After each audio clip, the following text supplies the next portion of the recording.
కథ ఎవరైతే ఆలకిస్తున్నారో వాళ్ళకి జీవితంలో ఇంకా అన్నానికి లోటు ఉండదు.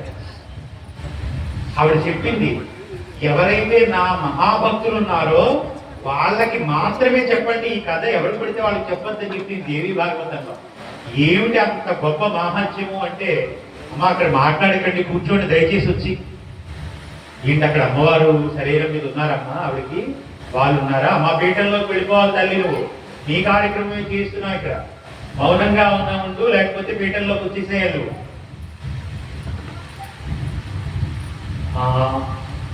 మనకి దేవతలు రాక్షసులు ఈ ఇద్దరు ఎప్పుడు మనలోనే ఉంటారు, లోకంలో పురాణంలోనే మనకి కనపడుతూ ఉంటారు. అలాంటి రాక్షసుల్లో హిరణ్యకశిపుడు హిరణ్యాక్షుడు అని మనకి ప్రహ్లాదుని యొక్క పెదనాన్న తండ్రి ఉన్నారు కదా, ఆ హిరణ్యాక్షుని యొక్క వంశంలో జన్మించిన వాడు రుడు. ఆ రుడు యొక్క పేరు మీదే రౌరవ నరకము అని ఒక నరకం కూడా ఏర్పడింది. రౌరవాది నరకాల్లో పడేస్తారంటే అంటారు కదా, ఆ రుడువు యొక్క నరకం అన్నమాట. అంటే మహారాక్షసుడు, ఆయన యొక్క కొడుకు దుర్గమాసురుడు. ఎవరు? అసురుడు అన్నమాట, దుర్గముడు ఆయన పేరు. ఇప్పుడు ఆయన ఎప్పటి నుంచో ఆయన ఒక ఆలోచన ఉందట, మనకి ఎప్పుడు యుద్ధం చేస్తున్నాం, ఎప్పుడు దేవతలే నెగ్గుతున్నారు, ఎప్పుడు రాక్షసులు ఓడిపోతున్నారు, మనం ఎందుకు ఇలా అవుతున్నాం, దేవతలు ఎందుకు నగ్గుతున్నారు, ఇది ఎవరికి అడిగితే తెలుస్తుంది నాకు. కానీ వెళ్ళి ఆయన గురువు గారు, రాక్షసుడు గురువు గారు ఎవరండి? రాక్షసుడు గురువు ఉన్నాడు ఎవరైనా? రాక్షసుడు గురువు ఎవరో తెలియదా మనకి? నవగ్రహాలలో గ్రహం శుక్రుడు, శుక్రాచార్యుడు అన్నమాట. దేవతలకు కూడా ఒక గురువు గారు ఉన్నారు, ఎవరు తెలుసా అంటే? ఎవరు? బృహస్పతి. మీరు బాగా జ్ఞాపకం పెట్టుకోండి, గురువు గారు బృహస్పతి కనుక మీ జాతకంలో 5, 9, 11, 2 ఈ స్థానాల్లో కనుక మీ జాతక చక్రంలో ఉన్నారనుకోండి, ఇక మీరు ఎక్కడుంటే అక్కడ ఇంట్లో ఉన్న వాళ్ళందరి మెడల్లోనే బంగారం ఉంటుంది. మీ మెడలోనే కాదు, అందరి మెడలోనే బంగారం ఉంటుంది. ఎందుకు తెలుసా? గురువు యొక్క అనుకూలిస్తే నవగ్రహాల్లో అన్ని గ్రహాలు కూడా మిగతా గ్రహాలు ఎంత ఇబ్బంది పెడుతున్నా గురువు అనుగ్రహం లభ్యమైతే కనుక ఎంత దోషాన్ని తీసేస్తారు. అందుకే మీరు బాగా జ్ఞాపకం పెట్టుకోండి, గ్రహాలలో గురువు అనుగ్రహం కావాలి, లోకాల్లో చదువు చెప్పి జ్ఞానం చెప్పి మనల్ని సన్మార్గంలో నడిపిస్తున్న గురువు గారు ఉన్నారే, అలాంటి గురువుల యొక్క అనుగ్రహం ఉండాలి. అంటే త్రినాథ గురువు గారు లాంటి వారు, హరిపూర్ణానంద స్వామి లాంటి వారు, ఇలాంటి మహానుభావులు ఉన్నారే, అలాంటి గురువు యొక్క ఆశీర్వచనం ఉంటే మనందరం ఇవాళ ఇన్ని సత్సంగాలు చేసుకుని ఇవాళ అప్పుడే 30వ సంవత్సరంలో కడుపు పెట్టాం మనం. అంటే 30 ఏళ్ల ముందు ఆ మహానుభావుడు వేసిన వృక్షమే కదండి ఇదంతా. అదే ఒకసారి గట్టిగా శ్రీ శ్రీ శ్రీ త్రినాథ గురూజీ వారికి, పూజ్య శ్రీ పరిపూర్ణానంద సరస్వతి స్వామీజీ వారికి, అందరి గురుదేవులకి, అనేక కార్యక్రమాల చేత సత్సంగానికి రాలేకపోయిన భక్తులకి, ఎందుకని వచ్చే వార్షికోత్సవానికి నమస్కారాన్ని. అందుకని అందరూ చల్లగా ఉండి మీరు వినండి ఈ విషయాన్ని. ఆ శుక్రాచార్యుడి దగ్గరికి వెళ్ళి దుర్గముడు అడిగారు, అమ్మా ఇంకా మాట్లాడుతున్నారు, మీ మాట నాకు వినబడితే ఉపన్యాసం ఆపేస్తాను, మీరు వచ్చి మాట్లాడాల్సి వస్తుంది ఇక్కడ. ఇప్పుడు ఆ దుర్గముడు శుక్రాచార్యుడి దగ్గరికి వెళ్ళి అడుగుతున్నాడు, లోకంలో ఎప్పుడు దేవతలే నింపుతున్నారు, మేము ఓడిపోతున్నాం దేనికి అని. లోకంలో ఆలస్యం అవుతున్నా ధర్మమే గెలుస్తుంది, అధర్మమే ఓడిపోతుంది. కానీ ఇప్పుడు చూడడానికి ఎలా కనపడుతుందో తెలుసా? అధర్మం నెగ్గుతున్నట్టు, ధర్మం ఓడిపోతున్నట్టు కనపడుతుంది. కానీ అది ఎప్పటికీ జరగదండి, ధర్మమే గెలుస్తుంది. కాబట్టి దేవతలే గెలుస్తారు. కాబట్టి రాక్షసులు ఏం చేస్తారో తెలుసా? ఎప్పటికీ ఓడిపోతున్నారు. దీనికి కారణం ఏంటంటే దేవతలు ఏం పట్టుకున్నారు? భగవంతుడిని పట్టుకున్నారు. రాక్షసులు ఎవరిని పట్టుకున్నారు? వాళ్ళ ఒంటి ఓపికని పట్టుకున్నారు. మేమింత శక్తివంతులం, మేమింత వాళ్ళని కండవాళ్ళు, మాకు దేవుడు అక్కర్లేదు, మాకు ఎవరి తోడ్పాటు అక్కర్లేదు, మేమే గెలుస్తామన్నారు. ఇక్కడ లోకంలో నేను నేను నేనని భావించే వాళ్ళందరూ ఎవరు? నా బలం ఎప్పుడు, నేను ప్రతి మందిని ఎప్పుడు ఎవరి మాట వినండి, నేను చెప్పిందే అందరూ వినాలండి, నేను ఎవరి మాట వినండి అన్నారంటే ఎవరు ఆయన? రాక్షసుడు అనమాట. లోకంలో బాగా జ్ఞాపకం పెట్టుకోండి, మంచి ఎవరు చెప్తున్నా వినాలి. రాముడు ఎవరు చెప్పినా చేతులు పెట్టుకుని వింటాడు. రాముడి గొప్పతనం అంతా ఎక్కడి నుంచి వచ్చిందో తెలుసా అండి? చిన్న పిల్లాడు చెప్పిన ముందు వినే గుణం ఉండాలండి. అంతే తప్ప ఏదో ప్రసంగం చేస్తున్నాడో మనం మాట్లాడుకుందామంటే మాట్లాడుకోకూడదు. ఎందుకంటే నేను చెప్తుంది నా గొడవ కాదు, అమ్మవారి యొక్క కథాంశం ఇది. వింటే అన్నవసరాలకు లోటు లేకుండా ఉంటుంది. అందుకని వాళ్ళ పౌర్ణమి రోజున ఈ మాట చెప్తున్నాను నేను. ఇప్పుడు ఆ దుర్గమాసుడు అనేటువంటి రాక్షసుడు, మీరు వేదం అని పట్టుకోలేదు, భగవంతుడిని పట్టుకోలేదు కాబట్టి మీరు ఓడిపోతున్నారు. మీకు వేదము భగవంతుని యొక్క రక్షణ వస్తే మీరు నెగ్గుతారు. ఏ రోజునైతే మీకు వేద విద్య అలవాటు పడతారో, వేదానికి గౌరవం ఇస్తారో అప్పుడే మీరు గెలుస్తాడని శుక్రాచార్యుడు ఆయన చెప్పింది నిజమే. అందుకని వెంటనే ఆయన ఏం చేశాడంటే, అయితే ఏ దేవతల్ని మేము ఇంతవరకు స్తోత్రం చేయలేదో ఆ దేవతల కోసం మేము తపస్సు మొదలు పెడతామని దుర్గమాసుడు బ్రహ్మదేవుడి కోసం తపస్సు చేస్తే బ్రహ్మబుద్ధి ప్రత్యక్షమైతే వెంటనే ఏమడుగుతారు? చావులేని వరకు కావాలి. కుదురుతుందా అది? పుట్టినవాడు ఎంత గొప్పవాడైనా సరే, రాముడైనా కృష్ణుడైనా ఎవరైనా దేహంతో వస్తే దేహంతో వెళ్ళిపోవాలి. కాబట్టి బ్రహ్మగారు అన్నారు ఆ వరం కుదరదు, ఇంకొక వరం కోరుకో. ఇంకొక వరం ఏం కోరుకున్నాడు తెలుసా ఆయన? ఎంత ఆశ్చర్యకరమైన ఆలోచన చూడండి. ఆయన అన్నాడు, గురువు గారు దండకంలో రాసినా కూడా ఈ మాట మీకు జ్ఞాపకం ఉందో లేదో. ఆయన అన్నాడు, దేవతలందరూ గెలవడానికి కారణం ఏంటి తెలుసా? వేదాలు చదువుకుని భగవంతుడిని ఉపాసన చేసి దేవతలందరూ నెగ్గుతున్నారు కదా. ప్రతి విషయంలోని యజ్ఞయాగాదులు చేసి వాళ్ళందరూ గెలుస్తున్నారు. మీరు బాగా జ్ఞాపకం పెట్టుకోండి. హోమము యజ్ఞము ఎందుకు చేయిస్తారో తెలుసా? మీకు అనుకూలంగా లేని గ్రహాలను కూడా హోమద్రవ్యాలలో కొన్ని మంత్రాల చేత, నిజంగా మంత్రానుష్ఠానం చేసిన బ్రాహ్మణోత్తముల చేత యజ్ఞం చేస్తే పిల్లలు లేని వాళ్ళకు కూడా పిల్లలు పుట్టి తీరుతారు. మనకి యజ్ఞభూమి అండి ఇది. ఎక్కడ చేయాలి యజ్ఞం? భారతదేశంలోనే చేయాలి. ఎక్కడ చేసినా యజ్ఞం చేయదు. మీరు బాగా జ్ఞాపకం పెట్టుకోండి. ఎక్కడ చేయాలి? భరత భూమిలోనే చేయాలి యజ్ఞం అమెరికాలో చేశారనుకోండి ఇంత బలం ఇవ్వదు. ఎందుకని? భూమి యొక్క బలం లేదు, స్థాన బలం ఉండదు ఆ దేశానికి.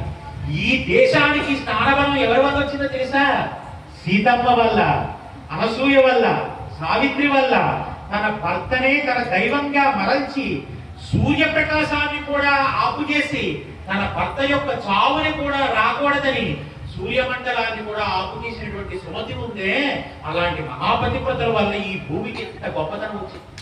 ఈ లోకంలో ఎవరి వల్ల ఈ భూమికి ఎంత పవిత్రత వచ్చిందంటే కేవలం ఆడవాళ్ళ వల్ల మాత్రమే ఈ భూమికి ఎంత పవిత్రత వచ్చింది. అది గొప్పతనం. ఆడదాని గొప్పతనం ఏంటో తెలుసా అండి? తనకి గొప్పతనం తేడం, తన అత్తింటికి గొప్పతనం తేడం కాదు, తాను పుట్టిన భూమికి కూడా పవిత్రత తేగలిగినంత పవిత్రత లోకంలో ఒక్క స్త్రీలకి మాత్రమే ఉన్నది. ఎత్ర నార్యంత పూజ్యంతే తత్ర రమంతి దేవత. ఎక్కడ ఆడది గౌరవింపబడుతుందో, ఎక్కడ స్త్రీ దేవతా సమానంగా ఏ ఇంట్లో గౌరవింపబడుతుందో, తల్లిగా, చెల్లిగా, భార్యగా ఎక్కడ గౌరవింపబడుతుందో అక్కడ దేవతల ఇంద్రియ కటాక్షం లభ్యమవుతుంది. అంత గొప్పది స్త్రీ అంటే. స్త్రీ జన్మ అంత గొప్పది కాబట్టి కట్టు, బొట్టు, మాట, తీరు ఆడదెప్పుడు హద్దు దాటి ప్రవర్తించకూడదు. ఆ మర్యాద ఆవిడ అలా కాపాడుకుంటేనే ఆ బొట్టుకి అందం, ఆ కట్టుకి అందం, మన సంస్కృతికి అందం. తప్ప అవన్నీ పక్కన పెట్టేస్తే ఆడదానికి మగాడికి తేడాయే తెలియని కట్టు బొట్టు వచ్చేస్తే ఇక ఆడజన్మ యొక్క పవిత్రత పోయినట్టే. మీకు అర్థమవుతుందా? అందుకే నేను దేవాలయానికి వస్తే ఎప్పుడు నేను మళ్ళీ చెప్తున్నాను, ప్యాంట్ వేసుకుని రాకూడదు. దేవాలయానికి వస్తే ప్యాంట్ కట్టుకుని రాకూడదండి, కుర్చీళ్ళు పోసుకునే రావాలి.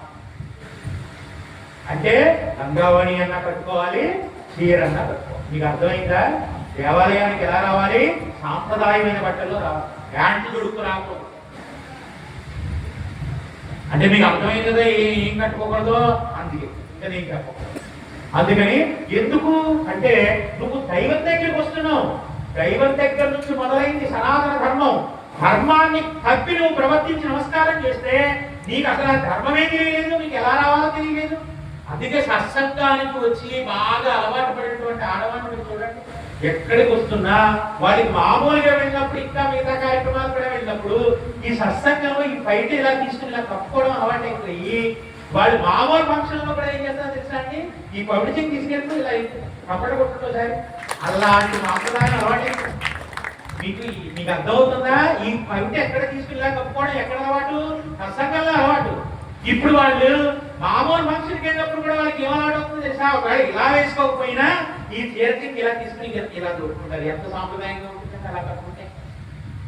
గౌరవింపదగిన స్త్రీమూర్తి సుమా అని తీసి కర్ణ పెట్టాలి.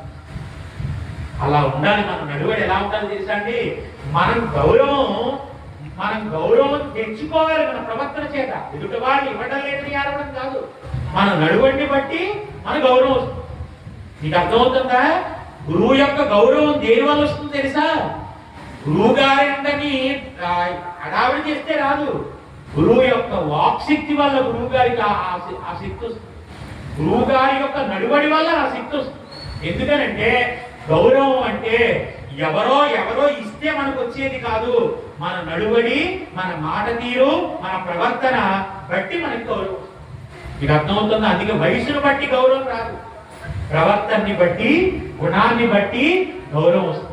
అందుకని అలాంటి జన్మలు మనకి కావాలంటే మన జన్మలు దేంతో ముడిపడాలో తెలుసా? సత్సాంగత్యంతో ముడిపడాలి, పెద్దల యొక్క మాటలతో ముడిపడాలి, సాంప్రదాయమైనటువంటి సన్మార్గంలో మనందరం నడవాలి.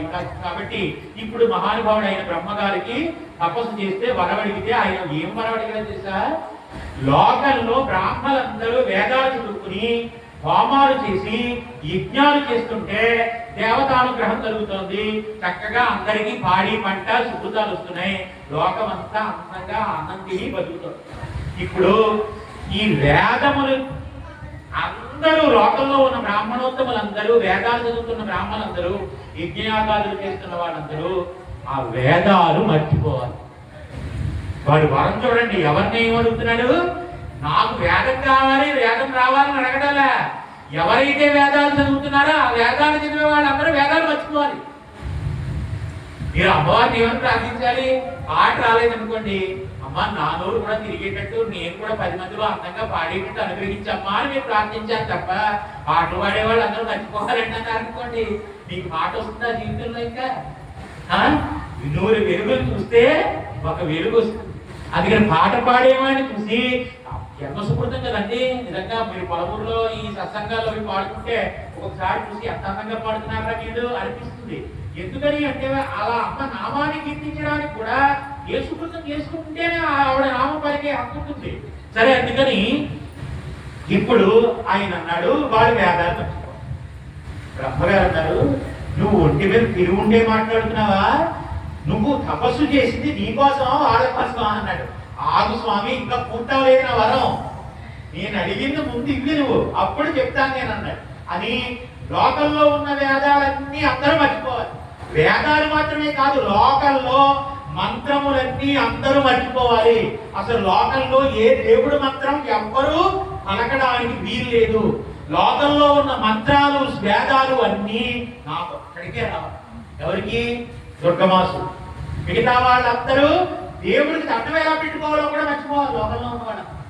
అలాంటి స్థితి కలగాలి. అలా కలగాలని నాకు వరమీ స్వామి. బ్రహ్మగారు అన్నాడు, నువ్వు చేసిన తపస్సు లాంటిదిరా, ఏం చేస్తాంరా? వినాశకాలే విపరీత బుద్ధి. ఈ బుద్ధి ఎందుకు పుడుతుందో తెలుసా? పోయే కాలం వస్తే పుడుతుంది. అందుకని బ్రహ్మగారు అన్నారు, నాకు ఆస్తు. లోకంలో ఉన్న వాళ్ళందరూ ఏం చేస్తారు? ఇప్పుడు మంత్రాలు మర్చిపోతారు.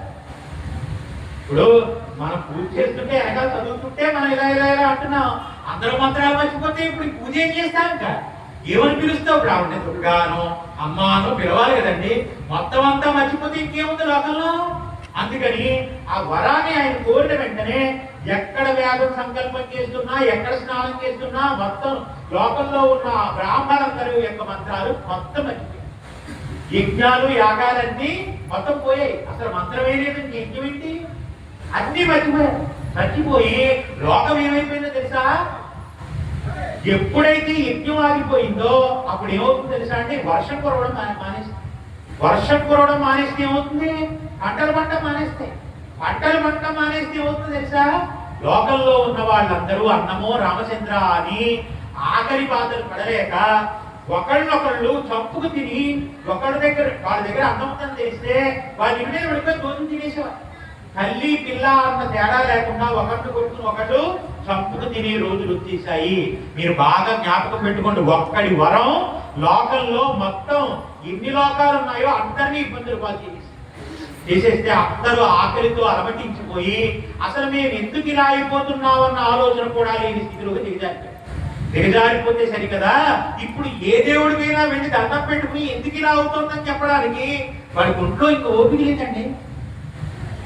4 రోజులు అన్నం తినకపోతే ఏమవుతుందండి, మొత్తం ఒంట్లో ఉన్న ఓపిక అంతా. ఇప్పుడు క్యాన్సర్ వ్యాధి వచ్చిన వాడు ఎందుకు చనిపోతాడో తెలుసా అండి? ముందు లోపలికి దిగనముదండి. లోపలికి ఎప్పుడైతే అన్నం వెళ్ళడం మానేసిందో, నీళ్లు దిగడం మానేస్తాయో లోపల పుట్టిన అగ్ని ఏమవుతుందో తెలుసా అండి? మీ శరీరాన్ని తినేస్తుంది.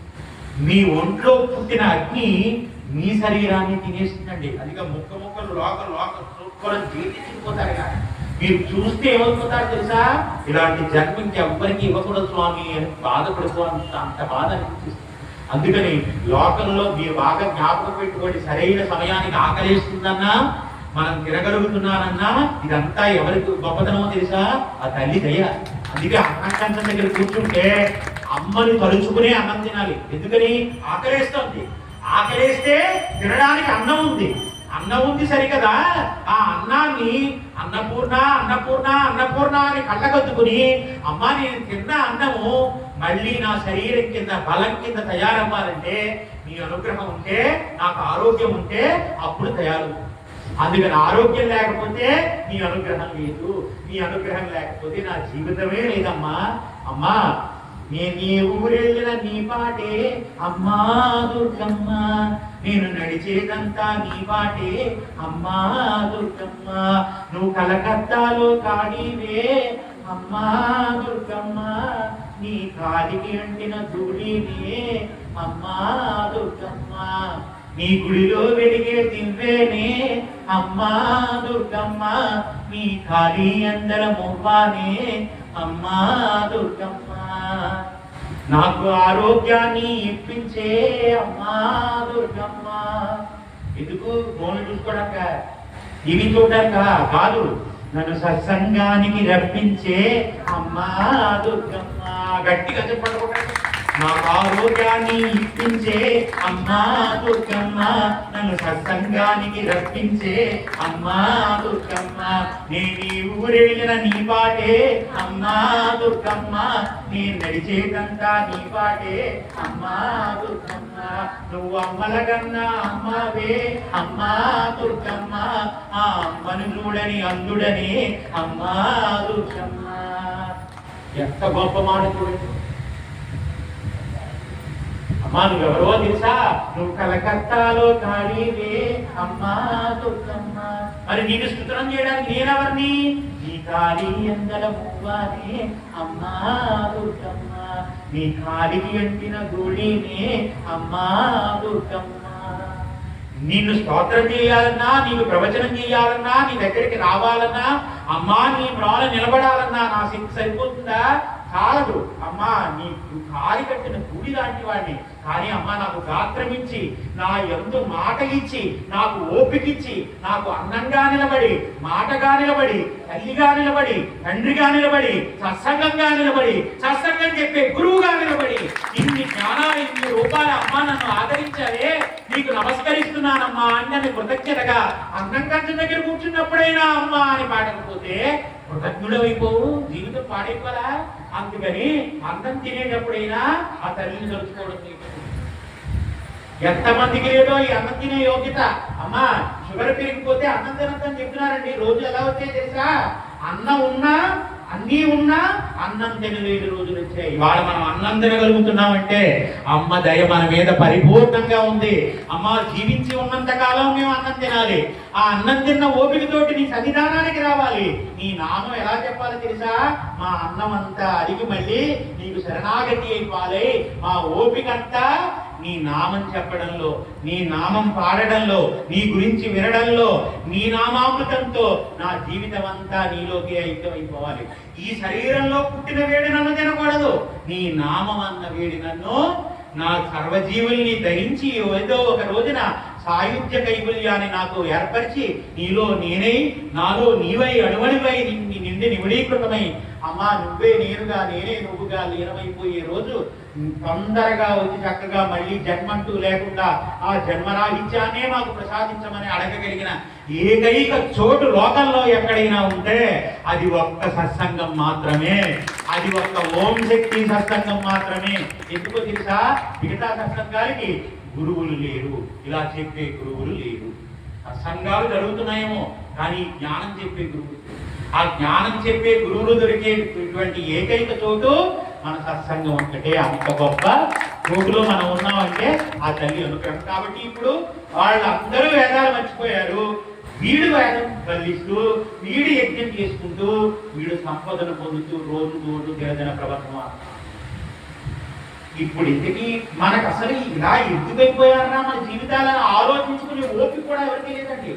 ఎలాంటి జీవితాలు వచ్చేసాయంటే మొత్తం పశువులు పక్షులు అన్నీ వెళ్ళిపోతే చివరికి వచ్చేసరికి ఏమి మిగిలాయంటే గోవులు కూడా గ్రాసం దొరక్క కనుమూతలు పడిపోయి వెళ్ళిపోతున్నాయి, గోమాతలు కూడా కడుపూసాయి.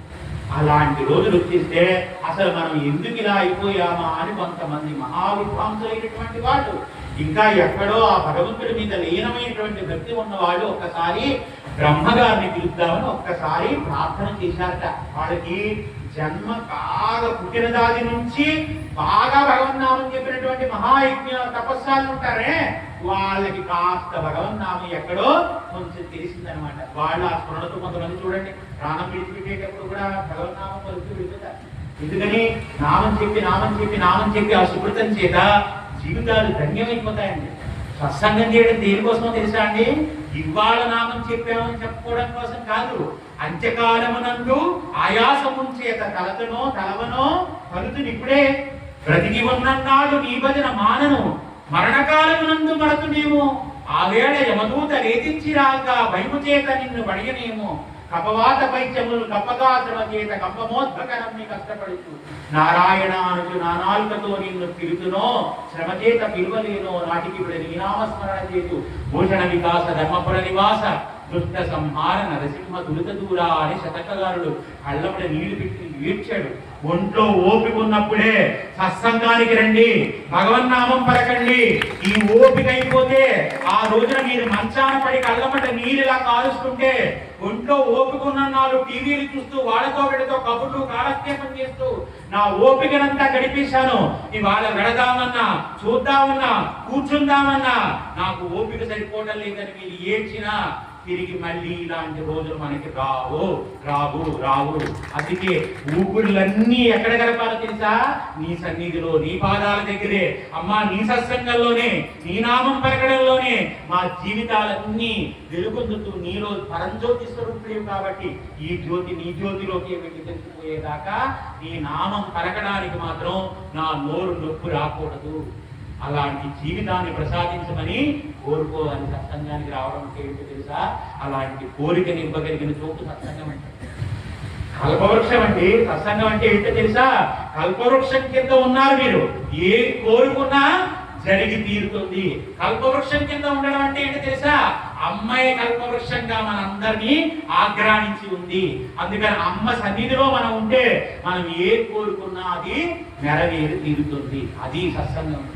అందుకని అలాంటి నామస్మరణ మనకి దొరికే చోటు. కాబట్టి ఇప్పుడు వాళ్ళు బ్రహ్మగారి కోసం తపస్సు వెంటనే బ్రహ్మదేవుడు ప్రత్యక్షమై, ఎందుకయ్యా మమ్మల్ని అసలు ఒంట్లో ఓపిక లేదు, కళ్ళ ముందు పిల్లలు వెళ్ళిపోతున్నారు, పెద్దలు వెళ్ళిపోతున్నారు, ఏమైంది అసలు మా నోటప్పుడు ఏదైనా ప్రార్థన చేద్దామంటే మంత్రం రావడం లేదు, ఏం జరిగిందని అడిగారు. దుర్గమాసురుడు అనేటువంటి రాక్షసుడు మొత్తం వేదాల యొక్క సారాలని మంత్రాలని అన్నింటినీ తనలోకి ఐక్యం చేసేసుకున్నాడు. ఇక లోకంలో సంకల్పం లేదు, సూర్యారాధన లేదు, గాయత్రి లేదు, యజ్ఞం చేద్దామంటే మంత్రం చదివే బ్రాహ్మడే లేడు. ఇప్పుడు దేవతలు కూడా ఏమైపోయారో తెలుసా అండి? వాళ్ళు కూడా నేర్చుకుంటుపోయారు. ఎందుకని? యజ్ఞం చేశారనుకోండి, ఓం ఇంద్రాయ స్వాహ ఇంద్రాయ ఇదన్నమమా అని మీరు హవిస్సు పట్టుకెళ్ళి ఆవు నెయ్యి అన్నము పట్టుకెళ్ళి ఆ హవిస్సు వేస్తే అక్కడ వెలిగినటువంటి వెలుగు వల్ల వస్తున్నటువంటి వేడి పొగ రూపంలో పైకి వెళితే ఆ పొగ ఆకాశ మార్గంలో విడుదలకి ఏమవుతుందో తెలుసా? అమృత బిందువు కింద మారిపోతుందండి. అమృత బిందువు వెళ్ళి ఎక్కడ పడుతుందో తెలుసా? ఇంద్రుడి నోట్లో పడుతుంది. ఇది యజ్ఞానికి ఉన్న శక్తి. మీకు అర్థమవుతుందని చెప్తోంది. పొగే కదండి అంటారు యజ్ఞం అంటే. ఈ పొగ వెళ్ళి ఏమవుతుందో తెలుసా? అమృతం కింద మారిపోతుందట. ఈ ఆవర్తనం ఒక్కసారి ఇలా దాటి ఆకాశ మార్గంలోకి వెళ్ళేసరికి యజ్ఞంలో నుంచి వస్తున్న హోమము కూడా అంటే పొగ కూడా అమృత తుల్యం అయిపోతుంది. దేనివల్ల తెలుసా? ఇక్కడ చదివిన మంత్రం అంత గొప్పది. మంత్రానికి చింతకాయలు రావుతాయా అంటారు. చింతకాయలు కాదు, అవసరమైతే దేవతల కిందగా దిగొస్తారు. గుర్తుపెట్టుకోండి. అది హిందూ సనాతన ధర్మంలో ఉన్న గొప్పతనం, అది యజ్ఞానికి ఉన్న గొప్పతనం. అందుకే రాముడంతటి వాడు దశరథ మహారాజు కడుపును పుట్టాలంటే ఏం చేశారు? యజ్ఞం చేసి కన్నారు.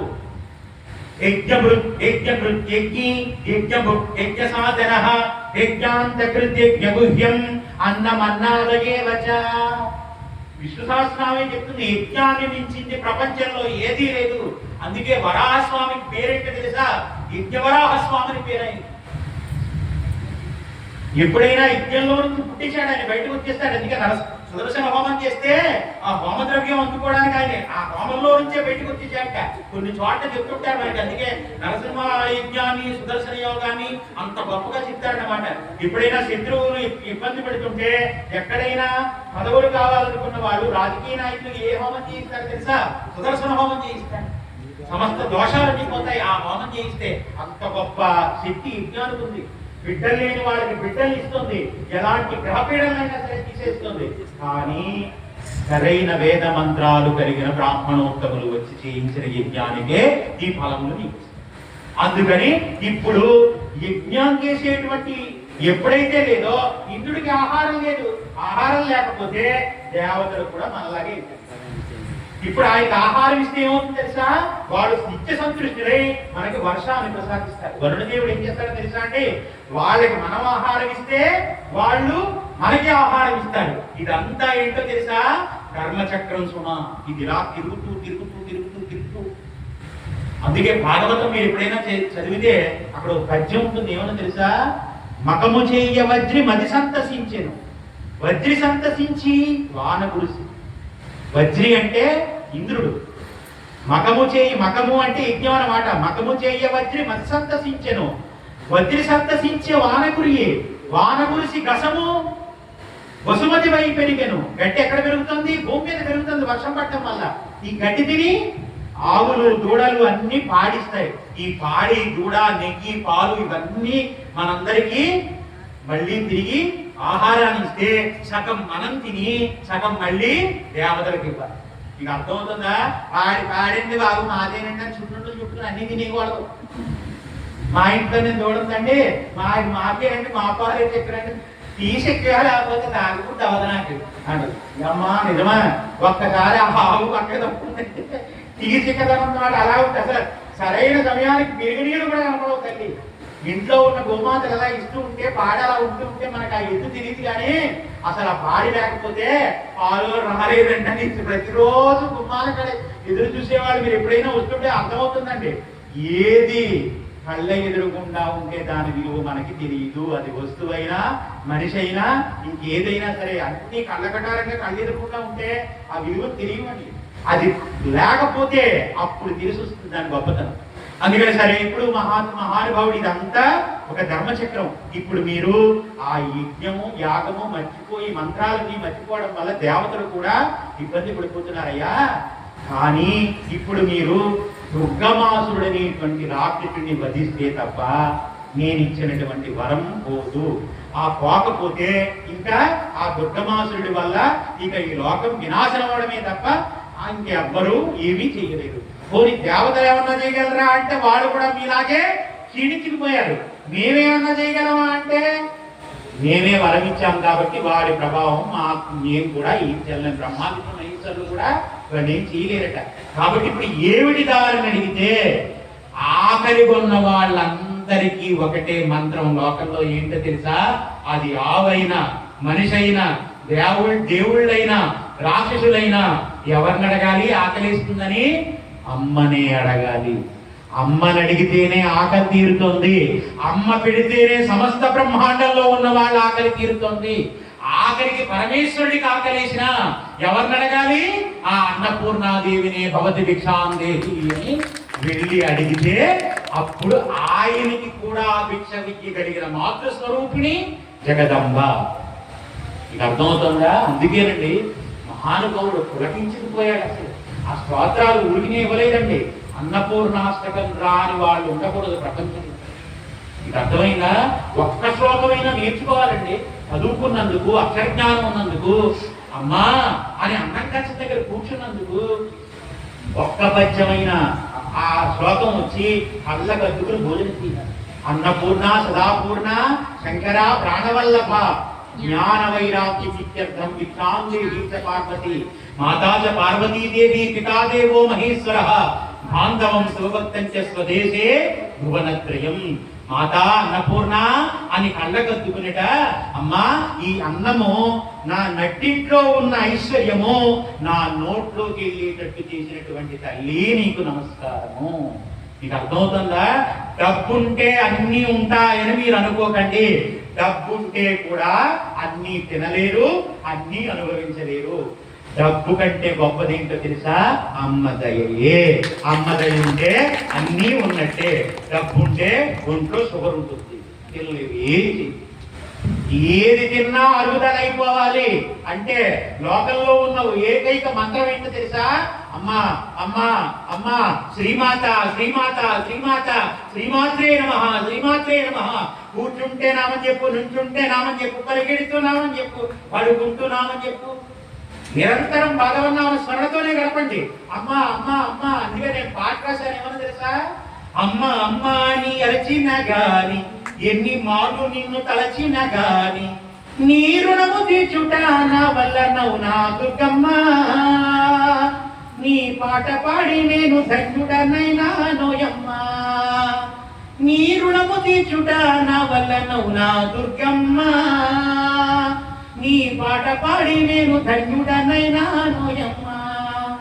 ఆకలితో జీవులు అల్లాడుతుండే, బాధలతో బంధువులు భయపడుతుండే. ఆకలితో జీవులు అల్లాడుచుండే, బాధలతో బంధువులు భయపడుతుండే. అలా ఎంతో మంది అన్నపానాలు లేక అలమటిస్తుంటే నిన్ను నమ్ముకున్నందుకమ్మా ఎంత గొప్ప. కూడు గుడ్డకు లోటు లేకుండా చూసావా, ఈ గాలి బొమ్మను జ్వలపడి లాలించావా. అమ్మ అమ్మ అని అరచిన గాని, ఎన్ని మార్లు నిన్ను తలచిన గాని, నీ రుణము తీర్చుట నా వల్లనో నా దుర్గమ్మ. నీ పాట పాడి నేను ధన్యుడనైనా నోయమ్మ. ఎండకు ఎండి వానకు తడిచే నిరుపేదింట్లో పుట్టినానమ్మా. మా నాన్నగారు వ్యవసాయం చేసేవారు. ఈ పాట నా కోసం నేను రాసుకున్నాను, అందుకని రాశాను అలాగా. మీరు కోటీశ్వరుల ఇంట్లో పుడితే ఏమనుకోకండి సుమా. ఎండకు ఎండి వానకు తడిచే నిరుపేదింట్లో పుట్టినానమ్మా. అలాంటి నిరుపేదమైనటువంటి నాకు అందని మేడలు అందించావా దుర్గమ్మ. అందని మేడలు అందించావా దుర్గమ్మ.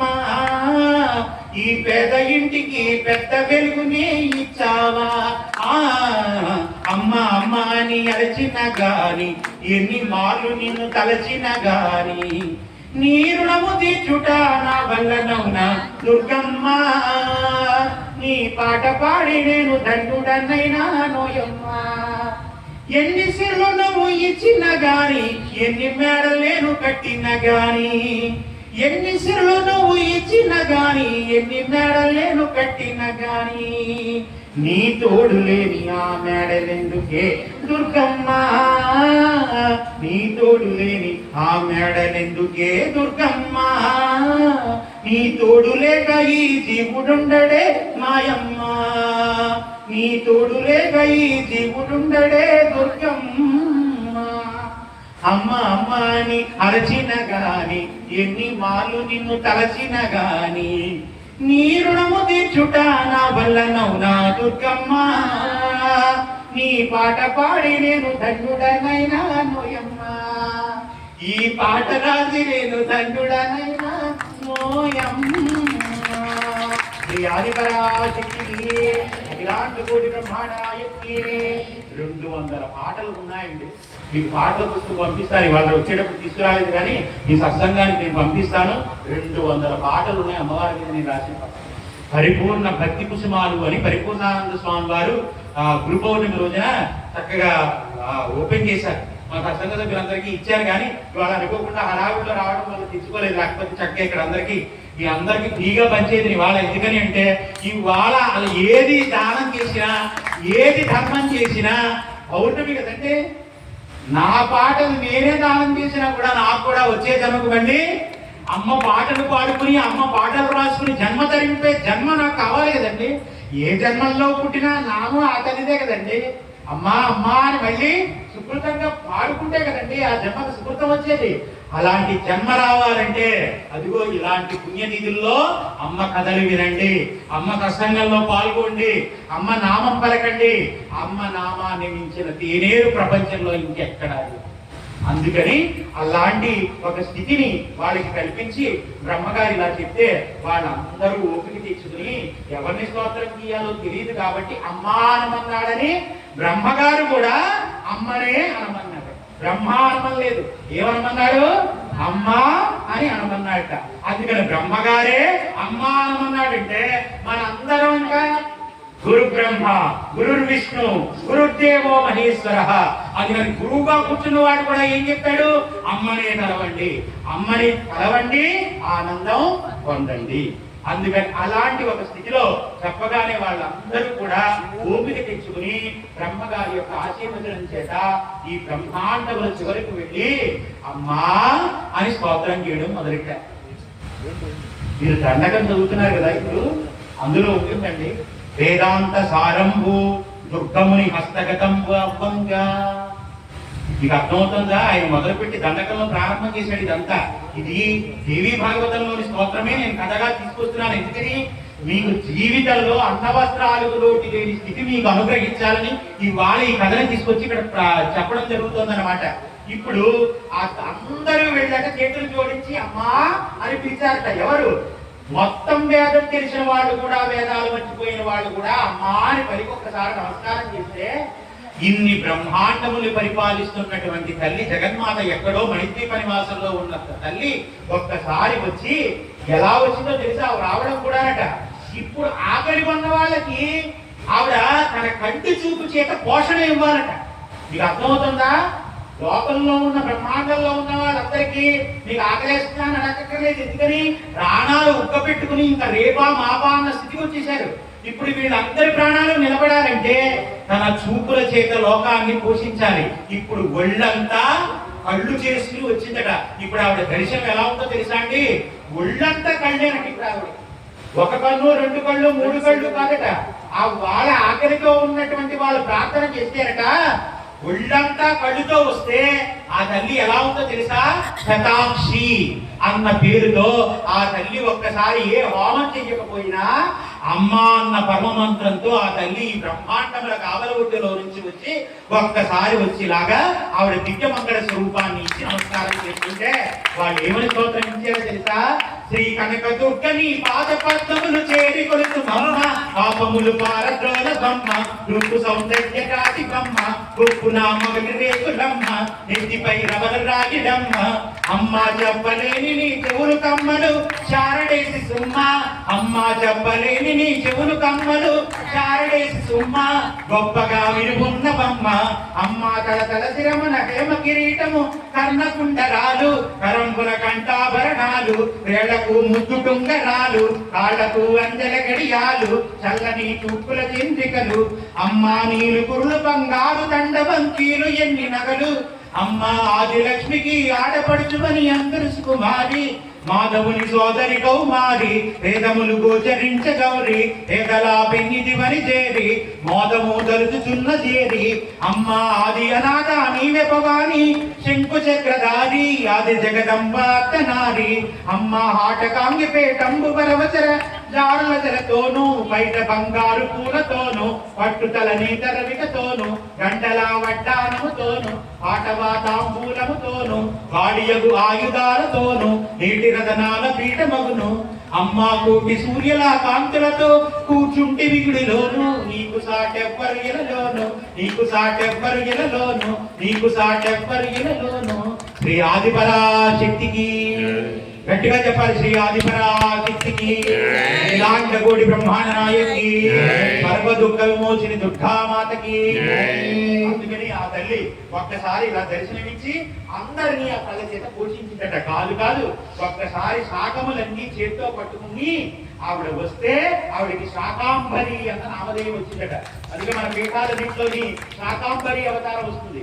ఈసారి ఎప్పుడైనా సత్సంగంలో ఆ శాకాంబరి అవతారం వచ్చిన రోజున నన్ను పిలవండి, తప్పకుండా ఇంకా విశేషంగా అమ్మవారి గురించి చెప్పి మీ జీవితాలన్నీ కూడా పండించేటువంటి గొప్ప స్థితి ఇవాళ ఈ కథ విని ఎవరైతే శతాబ్దిగా శాకాంబరిగా అమ్మవారి వాళ్ళ దర్శనమిచ్చిందో ఆ కథ విన్నవారందరికీ ఆవిడే చెప్పింది. ఎవరైనా తెలుసో తెలియకో ఈ మాత్రంగా విన్నా అమ్మా ఆ రోజు వాళ్ళందరి బాధలు తీర్చడానికి ఇన్ని నయనాలతో ఇన్ని కూరగాయలతో ఇన్ని దండాలతో ఆవిడ మామూలు దండలు వేసుకోలేదంట. వాడ మనం అలంకారం చేస్తాం కదా, మొత్తం శాకాంబరి అవతారం. అలాంటి అవతారంతో వచ్చి ఒక్కసారి అందరికి కావలసిన వంటలు అందేటట్టుగా అన్నం పెట్టి తక్షణమే అందరికీ అన్నపూర్ణగా ఆవిడ ఆకలి తీర్చిందట.